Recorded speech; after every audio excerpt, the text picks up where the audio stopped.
Aziz geliyor, Aziz bekleyin geliyor. Tamam, en güzel kız zaman Allah çağırır. Hoş geldin.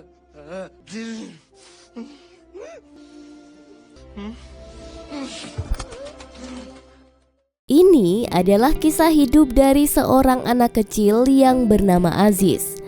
Semasa hidupnya, dia sering dibully karena hidup cacat. Walaupun cacat, Aziz masih memiliki kemampuan hidup dan berusaha untuk merubah hidupnya demi seorang wanita yang dia sayangi. Bagaimana kisah hidup Aziz? Apakah Aziz akan hidup bahagia?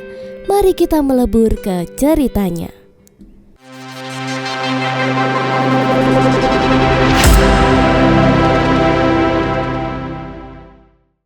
Pada suatu hari, ada seorang laki-laki yang bernama Mahir. Seorang guru yang pagi itu terlibat dalam perdebatan dengan istrinya. Mahir ini ditugaskan untuk menduduki posisi sebagai guru di suatu lokasi terpencil dan berkeinginan untuk membawa keluarganya.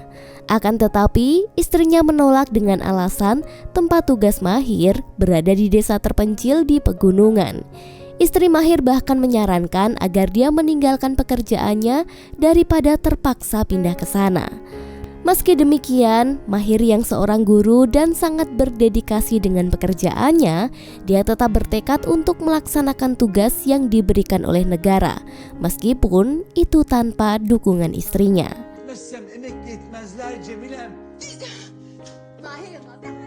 Tak berapa lama kemudian, Mahir pun memulai perjalanannya dan meninggalkan keluarganya. Dia naik kereta api, kemudian melanjutkan perjalanan dengan bus melewati kawasan pegunungan yang kering. Setelah berjam-jam di perjalanan, Mahir akhirnya tiba di terminal akhir. Dia terkejut karena yang terlihat hanyalah deretan pegunungan. Seorang kernet bus bahkan menginformasikan bahwa pegunungan jalan yang dilakukan oleh pemerintah hanya berhenti sampai di sini saja. Sehingga Mahir harus melanjutkan perjalanannya dengan berjalan kaki lewat pegunungan. Sesampainya di lokasi, kedatangan Mahir langsung mencuri perhatian warga setempat dan mereka menganggapnya sebagai pendatang baru. Dia disambut dengan senjata. Namun, begitu menjelaskan bahwa dia adalah seorang guru, sikap mereka langsung berubah ramah.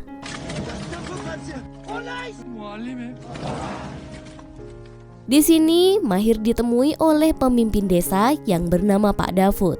Dia terkejut mengetahui tidak ada satupun sekolah di sana. Kedatangannya malah membawa harapan baru bagi warga yang merasa terlupakan oleh pemerintah. Mereka berpikir dengan kehadiran guru akan mendorong pembangunan sekolah, jalan, suplai air, serta listrik.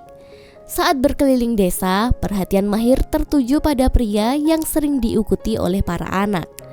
Pria itu bernama Aziz. Dia adalah putra keempat dari 6 bersaudara Pak Davud.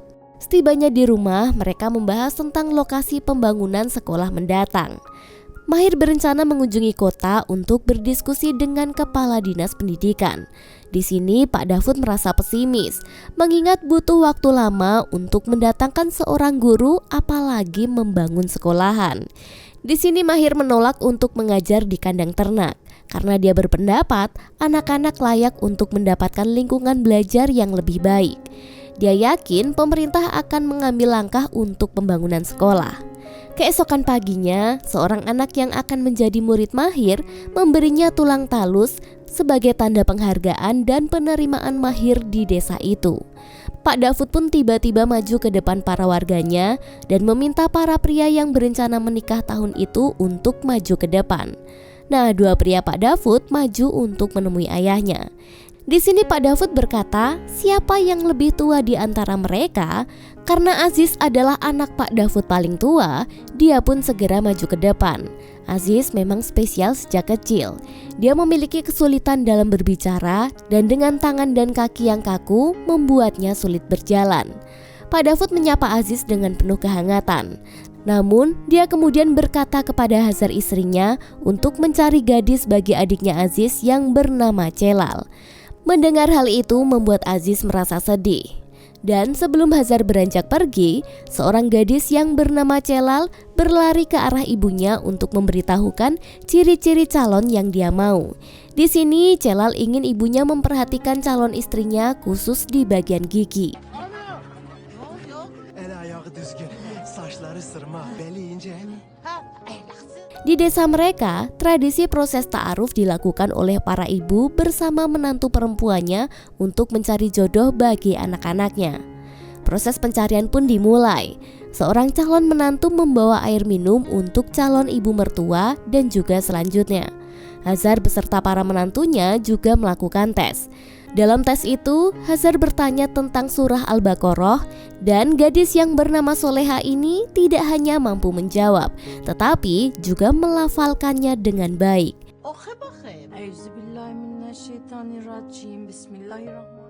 Saat ditanya tentang kemampuan memasak, Soleha menjawab bahwa kemampuannya setara dengan koki terkenal. Setelah itu, Soleha diminta untuk berjalan di atas tali untuk memperlihatkan seberapa anggun dia berjalan. Selanjutnya, Hazar menanyakan kabar kepada Soleha agar bisa melihat kesempurnaan giginya. Namun sayangnya, ciri yang diinginkan oleh Celal tidak ada pada Soleha. Namun, Hazar tetap memilih Soleha sebagai calon pengantin wanita berdasarkan kemampuannya dalam memahami Al-Quran dan kemampuan memasak.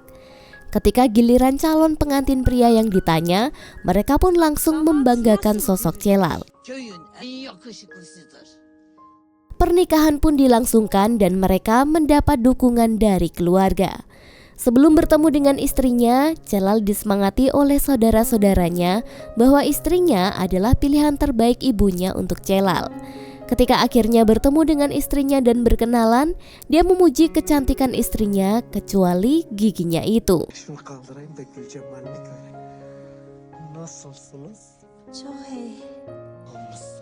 Keesokan harinya, ketika Pak Dafud akan pergi bersama Mahir ke kota, Aziz pun segera mengejar mereka. Di sana, sang kakak yang bernama Bozat segera menenangkannya. Di sini Pak Dafud selalu berdoa agar bisa memahami apa yang Aziz katakan. Menurut Pak Dafud, Aziz sudah dibawa ke dokter, tapi tidak ada yang bisa mengobati anaknya itu. Setelah perjalanan yang panjang, mereka bertemu dengan kelompok perampok yang memegang senjata dan kuda.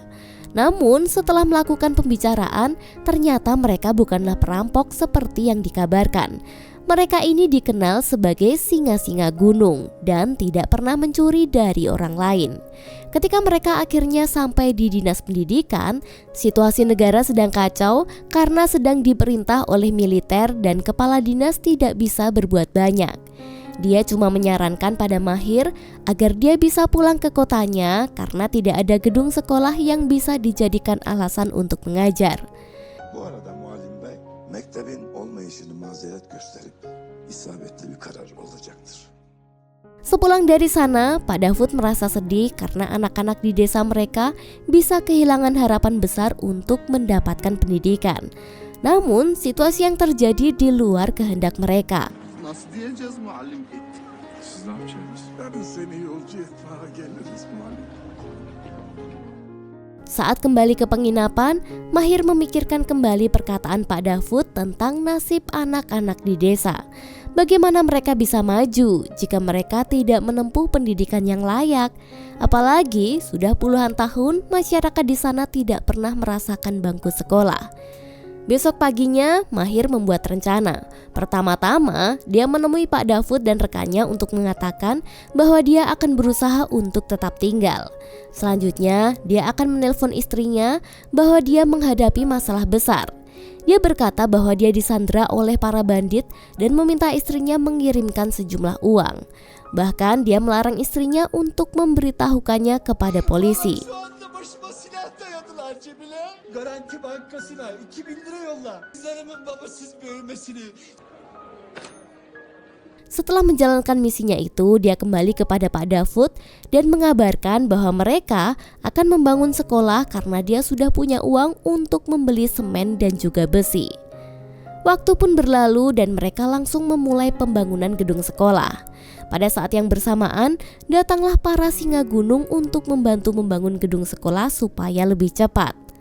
Sementara itu, Aziz masih diganggu oleh anak-anak di kampung. Mereka memukul-mukul Aziz dengan ranting pohon. Maher sudah lama memperhatikannya, namun belum mengerti apa yang bisa dia lakukan untuk membantu Aziz. Di sisi lain, dengan bantuan banyak orang, pembangunan sekolah ini pun lebih cepat dari yang diperkirakan. Singkat waktu, bangunan sekolah itu pun berdiri. Acara peresmian pun dilakukan, dan untuk pertama kalinya sejak puluhan tahun, desa ini akhirnya punya sekolah untuk anak-anak mereka. Sebuah sekolah sederhana dengan fasilitas yang memadai untuk belajar. Sekolah ini juga digunakan sebagai tempat tinggal Mahir. Mahir lagi-lagi melihat Aziz yang memperhatikannya, tapi langsung lari ketika Mahir menatapnya. Suatu pagi, anak-anak sekolah lagi-lagi mengganggu Aziz. Melihat hal itu, Mahir pun langsung bertindak. Dia mendatangi mereka dan mengatakan bahwa dia tidak mau lagi melihat anak-anak muridnya mengganggu Aziz. Dia pun mengajari anak-anak itu untuk menghormati Aziz karena Aziz adalah orang yang lebih tua. Çocuklar seninle uğraşmayacak artık. Hadi bakalım evlerinize ders çalışacağız. Hadi bakayım koşun. Setelah kejadian itu, dia mencoba untuk mengajak Aziz masuk ke dalam. Tapi di sini Aziz malah pergi karena merasa malu. Ketika malam hari, Aziz datang ke sekolah. Namun, karena tidak bisa mengutarakan apa yang dia inginkan, dia pun memilih pergi. Suatu hari, Hazar heran kenapa kudanya Aziz bisa pulang sendiri. Ternyata Aziz tidak kembali ke rumahnya. Hazar pun khawatir dan mencari Aziz kemana-mana. Celal dan saudaranya diberitahu dan disuruh mencari Aziz.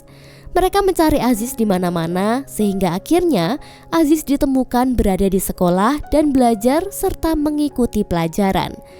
Mereka melihat bahwa Aziz sedang diajari menulis oleh Mahir. Mahir pun mengajak Aziz untuk datang ke sekolahnya setiap hari.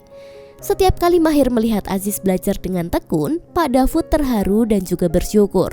Allah'a şükürler olsun. Vallahi babam muallim çok büyük bir zat. Mahir dengan kesabaran mengajari Aziz dan memberikan penghargaan hingga pujian meskipun Aziz hanya melakukan hal kecil. Tujuannya adalah agar Aziz merasa percaya diri. Setiap kali Aziz selesai belajar, Mahir mengantarnya pulang. Ketika Aziz tiba di rumah, dia pun disambut dengan tepuk tangan hangat dari keluarganya. Mereka memberikan dukungan positif kepada Aziz. Mahir sering mengajak Aziz untuk menginap di sekolah agar Mahir bisa mengajarinya lebih banyak lagi. Waktu berlalu dan musim dingin pun tiba. Pagi itu, Aziz membangunkan Mahir dari tidurnya dengan berita bahwa salju telah turun. Mahir sangat senang karena di kota tempatnya tinggal, salju jarang turun. Aziz juga senang dengan musim dingin meskipun dia kedinginan.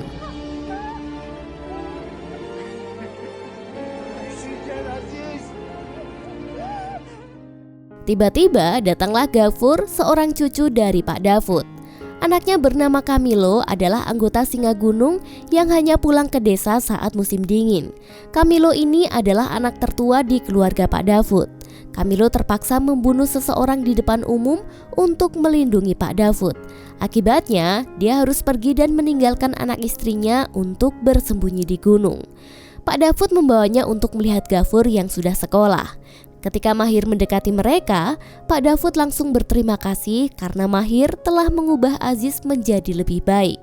Kamilo mengatakan bahwa meskipun para orang tua tidak bisa mendapatkan pendidikan, setidaknya anak-anak mereka bisa mendapatkannya. Pada malam harinya, istri Kamilo memohon agar suaminya menyerah dan kembali ke desa.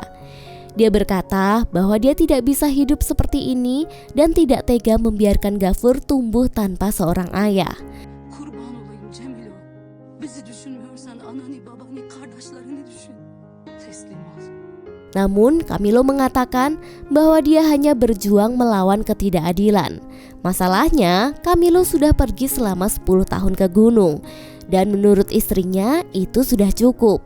Keesokan harinya, Pak Davud memberikan saran kepada Kamilo bahwa memerangi keadilan memang penting, namun keluarga juga harus diutamakan, terlebih lagi Gafur anaknya. Dia mengatakan bahwa musim dingin ini akan menjadi musim dingin terakhir bagi Kamilo. Setelah musim dingin berakhir, Kamilo pun menyerahkan dirinya untuk menjalani proses hukum. Para warga di sana merasa sedih dengan melepas kepergian Kamilo yang dibawa oleh polisi. Namun kehidupan terus berlanjut. Kali ini Hazar sang ibu pergi mencarikan anaknya istri yang bernama Faizi. Seperti Celal, Feizi punya kriteria khusus untuk calon istrinya. Dia mengatakan bahwa dia ingin seorang perempuan dengan mata biru yang menjadi calon istrinya. Calon menantu pertama pun didatangi. Namun sayangnya ketika salah menjawab tentang jumlah ayat Al-Quran, dia pun ditolak untuk menjadi calon pengantin. Kaç tane sure vardır söyle. 99. Kusura bakmayın. Di rumah calon pengantin selanjutnya, seorang gadis pun datang dengan keunikan yang ada di matanya. Walaupun tidak berwarna biru seperti yang diminta Feizi, gadis ini mengerti Al-Quran dan juga pandai memasak. Dia pun terpilih menjadi calon pengantin. Ketika ditanya tentang sosok pengantin pria, Hazar dan putra menantunya pun dengan bangga menceritakan tentang sosok Feizi. Pernikahan pun dilakukan dan semua orang senang menyambut pengantinnya. Sebelum menemui istrinya, para saudara memberitahu Feizi bahwa istrinya luar biasa dan juga sempurna. Namun ketika bertemu dengan istrinya itu, Feizi tetap menerima apapun yang dipilihkan oleh ibunya walaupun tidak sesuai dengan requestnya. Suatu hari, Pak Dafud dan anak-anaknya pergi ke kota karena Camilo akan menjalani persidangan atas pembunuhan yang dilakukannya. Dia pun divonis 24 tahun penjara. Namun karena dia terprovokasi melakukannya, hakim memberikan keringanan menjadi 4 tahun penjara saja. Meskipun waktu itu cukup singkat dibandingkan harus bersembunyi selamanya, semua orang merasa lega bahwa Camilo mendapatkan keringanan hukuman. Ketika berada di luar, seseorang yang baru saja dibebaskan hampir dibunuh oleh orang yang sudah menunggunya. Orang itu mungkin masih menaruh dendam hingga dia mau menghabisinya. Tetapi dengan cepat Pak Dafud pun menolongnya sehingga nyawanya berhasil diselamatkan.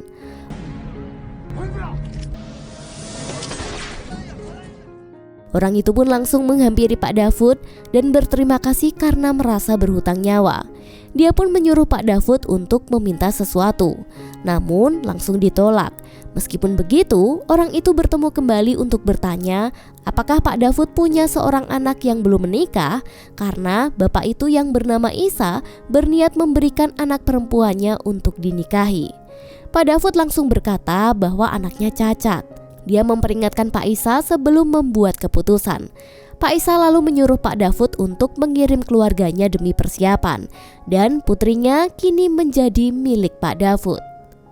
Ketika pulang, Pak Dafud langsung mengabari Aziz bahwa dia akan menikah, yang membuat Aziz terharu dan menangis mendengarnya. Tidak pernah terfikir akan ada jodoh untuk Aziz. Bahkan orang tuanya pun tidak pernah mencarikannya seorang gadis. Namun, namanya jodoh, tidak ada yang bisa menentang kehendak Tuhan. Ketika Tuhan berkehendak, maka tidak ada yang mustahil. Tuhan akan memberikan jalan keluar ke arah yang tidak disangka-sangka. Tidak seperti biasanya, kedatangan Hazar dan para menantunya bukan untuk mengetes calon pengantinnya. Karena kedua belah pihak sudah sepakat, maka kedatangan ini hanya untuk perkenalan. Seorang gadis bernama Miskin pun muncul. Dia sangat cantik dengan senyuman manis serta rambut panjang terurai, dan yang paling penting, dia telah hafal Al-Quran dan pandai memasak. Bahkan Hazar tidak bisa berkata-kata setelah melihat Miskin. Dia pun menangis tanpa meragukan lagi pada Miskin.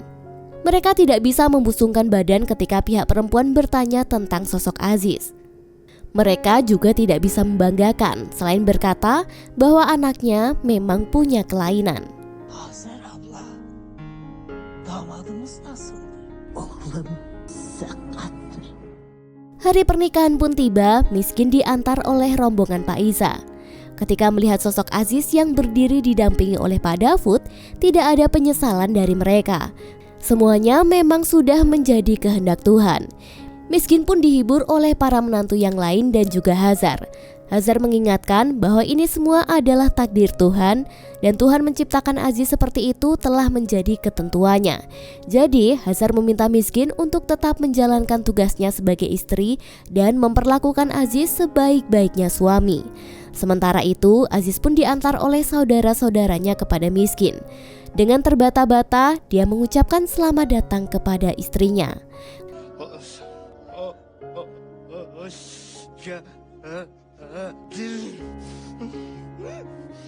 Ketika cadar dibuka, Aziz pun terpana hingga dia kejang melihat kecantikan istrinya.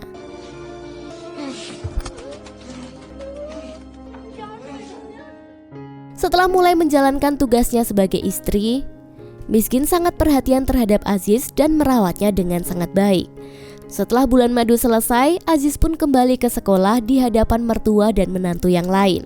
Miskin bahkan berkata bahwa tidak perlu khawatir tentang Aziz lagi karena dia yang akan mengurusnya. Allah senden razı olsun kızım. Ana sen merak etme. Aziz benim kocamdır. O benim her şeyimdir. Namun tentunya cobaan datang bagi orang yang baik.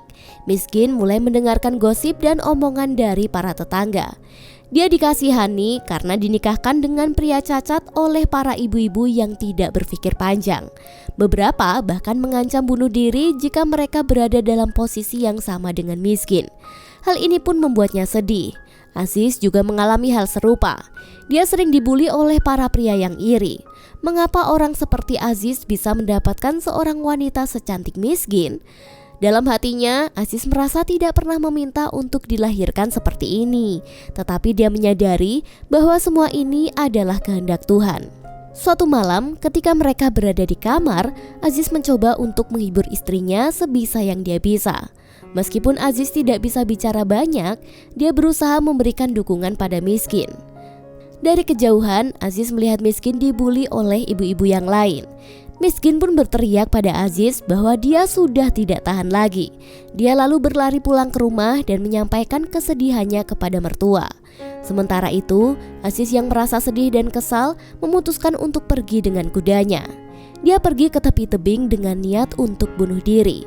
Dia kesal karena kondisinya membuat Miskin dibully dan dia merasa tidak bisa berbuat apa-apa sebagai suami yang seharusnya memberikan rasa aman. Di sini, Mahir pun berhasil menghentikan muridnya yang hampir melompat ke jurang. Mahir lalu meminta Aziz untuk menuliskan semua masalah yang membuatnya sedih dan Aziz pun curhat pada Mahir melalui tulisan itu. Sen derdini yazacaksın, çare bulacağım sana. Yeter ki sen üzülme. Ağlama. Meskipun hanya melalui tulisan, Aziz merasa lega karena bisa membagikan beban hidupnya. Pada suatu malam, Aziz dan Miskin membuat rencana untuk pergi dari desa mereka. Aziz memandang keluarganya yang sedang tidur tanpa mengucapkan perpisahan. Karena tidak berada di sekolah, Celal pun mulai mencari Aziz dan menemukan sebuah surat permintaan maaf pada semuanya atas kepergiannya yang tiba-tiba. Aziz merasa capek karena merasa tidak dipahami dan didengarkan oleh orang lain. Dia menerima semua ejekan dari penduduk desa yang selama ini memanggilnya bisu dan cacat. Namun, dia sulit melihat istrinya dihina. Beni affedin. Köydeki herkes konuşamadığım için benimle dalga geçtiler senelerce. Köydeki insanların garıma laf söylemeleri çok zoruma gidiyor. Ben kendim için değil, garım için gidiyorum. Oleh karena itu, Aziz bukan pergi untuk dirinya sendiri, melainkan untuk melindungi istrinya. Aziz pun berjanji akan kembali ke desa itu suatu hari nanti. Waktu pun berlalu, setelah anak-anak menyelesaikan ujian, Mahir memutuskan untuk pulang dan berdoa agar anak-anak di desa mendapatkan pendidikan yang baik serta meraih cita-citanya untuk membangun desa yang lebih baik. Tak lupa dia juga memberikan rapot milik Aziz kepada Pak Dafud. Setelah 7 tahun meninggalkan desa yang telah dia bantu dalam pendidikan, Mahir kembali ke desa yang telah mengalami perkembangan. Akses jalan telah ditambah sehingga kendaraan dapat sampai ke desa itu. Listrik juga telah masuk dan memungkinkan mereka untuk mendengarkan radio. Di sini, Mahir memanggil seseorang dari dalam mobil, yang ternyata anak kecil dan seorang pria keluar dari dalamnya itu adalah Aziz. Aziz kini berjalan dengan tegap tanpa cacat seperti dulu. Bahkan dia bisa berbicara dengan lancar berkat dukungan dan motivasi dari sang istri. Aziz oğlum. Gel baba. Sen konuşuyorsun. Konuşuyorum ha. Ameliyat oldu. Ben karıma aşık. Saat ini, Aziz dan istrinya hidup bahagia di Istanbul, Turki bersama dengan 3 anak dan juga cucu-cucunya. Mereka pun hidup dengan bahagia.